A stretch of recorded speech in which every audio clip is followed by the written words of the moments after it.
हरदोई का पिहानी, जहाँ हर कदम के नीचे इतिहास छुपा है और हर हवा का झोंका बीते युगों की कहानी सुनाता है। कहानी शुरू होती है उस समय से जब भारत में 16 महाजनपदों का विस्तार था।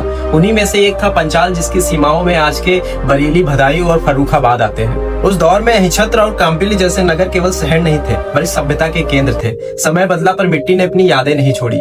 खुदाइयों में मिले मृत भांड, परतों में छुपी संस्कृतियां और धूसर चित्रित बर्तन आज भी महाभारत काल की गवाही देते हैं। इसी इतिहास की धड़कनों के बीच बसा है हरदोई का पिहानी। कहते हैं यहाँ से लगभग 6 किलोमीटर दूर घने जंगलों के बीच एक स्थान है, धुबिया आश्रम।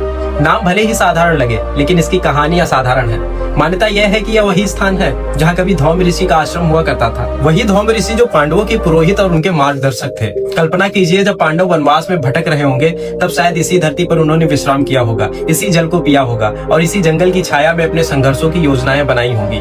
आज भी जब कोई उस आश्रम के भीतर कदम रखता है तो एक अजीब सी शांति महसूस होती है, जैसे समय ठहर गया हो, जैसे पेड़ कुछ कहना चाहते हो। वहाँ बहते प्राकृतिक जल स्रोत जो आगे चलकर गोमती नदी के सहायक बनते हैं, मानो इतिहास की धारा को आज तक जीवित रखे हुए हैं। महाभारत में वर्णित नदियों में गोमती नदी का जिक्र मिलता है और यही बात इस स्थान को और भी रहस्यमयी बना देती है। जंगल में खड़े विशाल प्राचीन पेड़, उनकी जड़ों में सदियों की कहानी दबी हुई है।